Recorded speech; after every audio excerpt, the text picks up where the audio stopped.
السلام علیکم ورحمۃ اللہ وبرکاتہ۔ مزے کے واقعات اور علمی ادبی معلومات کے لیے لال ٹی وی کو سبسکرائب کیجیے۔ یہ واقعہ ایک دوست نے سنایا تھا کہ اس کے دو دوست جو اپنے آپ کو نہایت شاطر سمجھتے تھے اور ایک نجی بینک کے ملازم تھے، ایک مرتبہ انہیں قربانی کے لیے بکرا خریدنا تھا تو بینک سے ہی پینٹ کوٹ پہنے ٹائی لگائے وہ مویشی منڈی پہنچ گئے۔ گاڑی پارک کی اور منڈی کا جائزہ لیا کہ کہاں سے شروع کیا جائے۔ سڑک کے دونوں اطراف تقریباً 1 کلومیٹر سے زیادہ علاقے میں جانور ہی جانور تھے۔ جہاں گاڑی لگائی تھی وہیں سے پوچھنا شروع کیا۔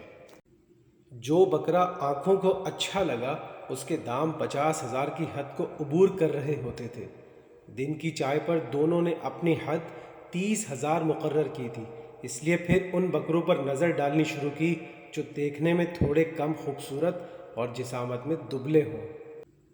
انتہائی کوشش کے باوجود کوئی بکرا 35,000 سے کم نہ ملا۔ ابھی منڈی کی بائیں طرف والی قطار آدھی ہوئی تھی۔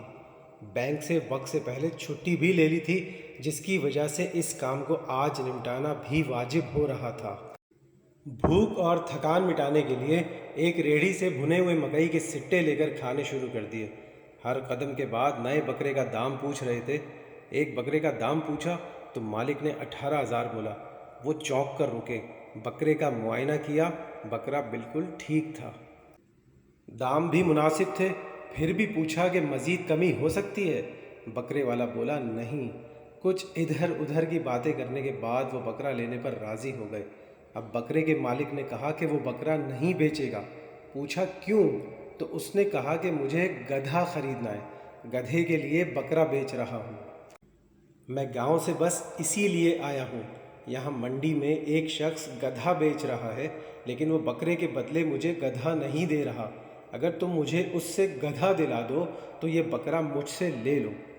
دونوں دوستوں نے کچھ دیر سوچا اور پھر گدھے والے کا ٹھکانہ پوچھا۔ پھر گدھے والے کے پاس گئے تو پتہ چلا کہ وہ گدھا 16,000 میں بیچ رہا ہے۔ بات کچھ سمجھ آ رہی تھی۔ 16,000 کا گدھا اور 2,000 ساتھ دیے جائیں تو قربانی کے لیے ہٹا کٹا بکرا 18,000 میں مل سکتا ہے۔ انہوں نے 16,000 گدھے والے کو دیے، رسی تھامی اور بکرے والے کی طرف چل دیے۔ آگے جا کر پتہ چلا کہ وہ بکرے والا وہاں سے غائب ہو چکا تھا۔ پیچھے مڑے تو گدھے والا بھی غائب تھا۔ دونوں دوست منڈی میں گدھا تھامے کھڑے تھے اور لوگ ان کو گھور رہے تھے۔ وہ شرم سے پانی پانی ہو رہے تھے، مگر اب کیا ہو سکتا تھا؟ نہ گدھا گھر لے جایا جا سکتا تھا اور نہ ہی کوئی خریدار تھا، تو مجبوراً گدھا وہیں چھوڑنا پڑا اور دونوں شاطر دوست 16,000 کا چونا لگوا کر گھر واپس آ گئے۔ کچھ لوگ اپنے آپ کو انتہائی شاطر سمجھتے ہیں، مگر وہ یہ نہیں جانتے کہ ہر سیر کو سوا سیر ہے۔ آپ بھی بکرا خریدنے منڈی ضرور جائیے، مگر خیال سے، کیونکہ بکرا بننے میں دیر نہیں لگتی۔